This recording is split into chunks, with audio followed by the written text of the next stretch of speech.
Assalamualaikum warahmatullahi wabarakatuh. Sahabat beriman, Nabi Adam alaihissalam seperti yang telah kita ketahui diciptakan dari tanah. Tanah penciptaan manusia pertama itu ternyata tidak hanya diambil dari satu tempat saja. Ternyata tanah-tanah itu berasal dari berbagai negara. Dari mana sajakah? Mengapa tanah-tanah itu harus diambil dari berbagai tempat?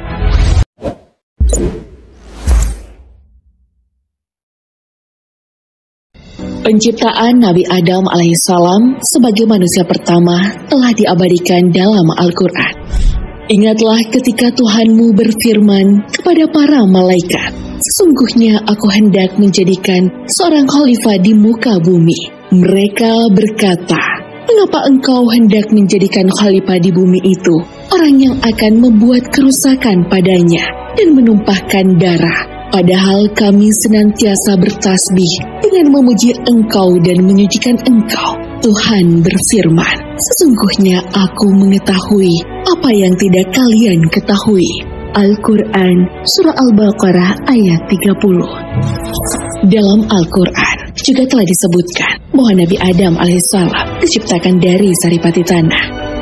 Yang demikian itu ialah Tuhan yang mengetahui, yang gaib dan yang nyata, yang maha perkasa lagi maha penyayang, yang membuat segala sesuatu yang Dia ciptakan sebaik-baiknya, dan yang memulai penciptaan manusia dari tanah. Kemudian Dia menjadikan keturunannya dari saripati air yang hina, kemudian menyempurnakan dan meniupkan ke dalam roh ciptaannya, dan Dia menjadikan bagi kamu pendengaran, penglihatan, dan hati, tapi kamu sedikit sekali bersyukur.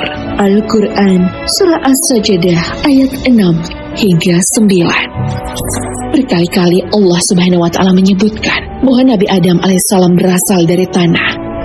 Dan sesungguhnya kami telah menciptakan manusia dari tanah liat kering yang berasal dari lumpur hitam yang diberi bentuk. Al-Quran, Surah Al-Hijr ayat 26. Sebelum menciptakan Nabi Adam alaihissalam, Allah Subhanahu wa Ta'ala memerintahkan malaikat Jibril, Mikail, Israel, dan Israfil untuk mengambil tanah di beberapa tempat. Namun yang berhasil hanyalah malaikat Israel. Mulanya, malaikat Jibril diperintahkan terlebih dahulu untuk mengambil tanah di bumi. Saat malaikat Jibril sampai, bumi menolak diambil tanahnya untuk dijadikan Nabi Adam. Bumi khawatir Adam akan berbuat maksiat pada Allah Subhanahu wa Ta'ala. Malaikat Jibril pun kembali dan menghadap Sang Pencipta. Karena gagal, Allah Subhanahu wa Ta'ala pun mengutus malaikat Mikail ke bumi untuk tujuan yang sama, yaitu mengambil tanah. Namun malaikat Mikail juga mendengar sumpah bumi yang tidak mau memberi tanahnya. Malaikat Mikail pun kembali dengan tangan hampa. Kemudian giliran malaikat Israel, tapi malaikat itu pun gagal. Allah Subhanahu wa Ta'ala berfirman, wahai Israel, meskipun bumi bersumpah-sumpah dengan ucapan bagaimanapun, jangan engkau mengalah. Katakan bahwa apa yang engkau buat atas perintah dan namaku. All Israel pun turun kembali ke bumi dan berkata, wahai bumi, ketahuilah bahwa kedatanganku adalah atas perintah Allah Subhanahu wa Ta'ala dan atas namanya. Jika engkau membantah pekerjaanku ini, berarti engkau membantah perintah Allah, dan sudah tentu engkau tidak ingin menjadi makhluk yang durhaka kepada Allah Subhanahu wa Ta'ala. Mendengar hal itu, bumi tidak lagi berkata apa-apa. Bumi akhirnya memperbolehkan malaikat Israel untuk mengambil tanahnya.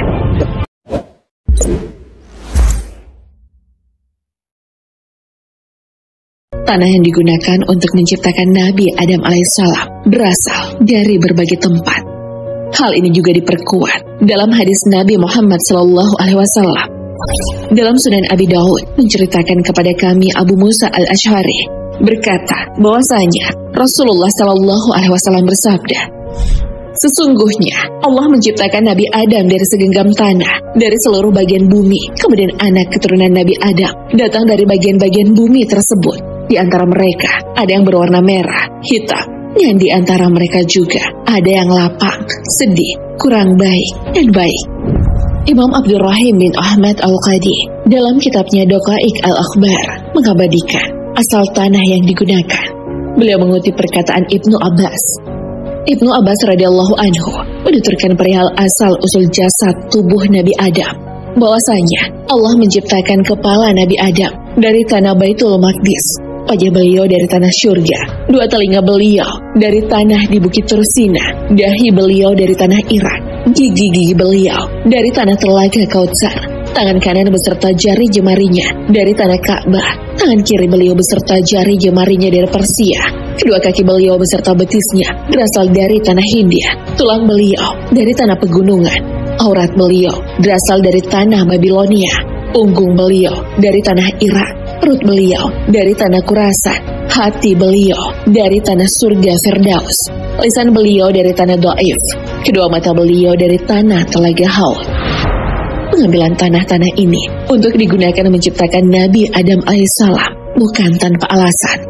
Para ulama mengungkapkan pendapatnya. Kepala Nabi Adam alaihissalam berasal dari Baitul Maqdis karena kepala sebagai tempatnya akal, kecerdasan, dan mengatur dalam berbicara. Sementara dua telinga beliau berasal dari Bukit Tursina, sebab telinga adalah tempat mendengar nasihat. Dahi Nabi Adam alaihissalam berasal dari Irak sebagai tempat bersujud kepada Allah Subhanahu wa Ta'ala. Wajah suami Siti Hawa ini berasal dari surga sebab mewakili keindahan. Gigi-gigi beliau berasal dari tanah Kautsar karena gigi menjadi tempat yang mewakili rasa. Tangan kanan berasal dari Ka'bah yang mewakili tempatnya keberkahan dan pertolongan dalam kehidupan. Tangan kiri berasal dari Persia sebab tangan kiri dijadikan sebagai tempat bersuci dan istinja. Perut Nabi Adam alaihissalam berasal dari Khurasan sebab perut sebagai tempat rasa lapar. Aurat berasal dari Babilonia sebab sebagai tempat syahwat dan tipuan.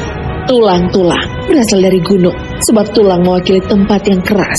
Hati beliau berasal dari tanah surga Firdaus sebab hati tempatnya iman. Lisan beliau berasal dari tanah daerah Dhaif. Lisan adalah tempat mengucapkan syahadat, merendahkan diri, serta berdoa kepada Allah Subhanahu wa Ta'ala. Setelah mengambil tanah di bumi, malaikat Israel lalu menghadap Allah Subhanahu wa Ta'ala. Kemudian Allah Subhanahu wa Ta'ala berfirman, "Wahai Israel, engkau yang kutugaskan untuk mengambil tanah, dan kelak engkau pula yang aku tugaskan untuk mencabut nyawa manusia." Kemudian malaikat Israel mengungkapkan kekhawatirannya. Dia berkata, "Wahai Tuhanku, hamba takut akan dibenci oleh seluruh anak Adam."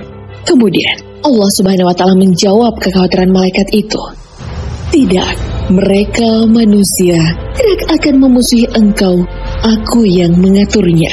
Lalu aku jadikan ada sebab untuk mendatangkan kematian mereka, seperti terbunuh, terbakar, dan sebagainya."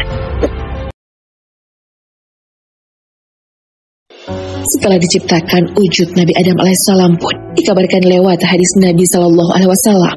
Disebutkan bahwa Nabi Adam alaihissalam memiliki tinggi 60 hasta. Dari Abu Hurairah radhiyallahu anhu, dari Nabi Shallallahu Alaihi Wasallam bersabda, Allah menciptakan Adam alaihissalam tingginya 60 hasta.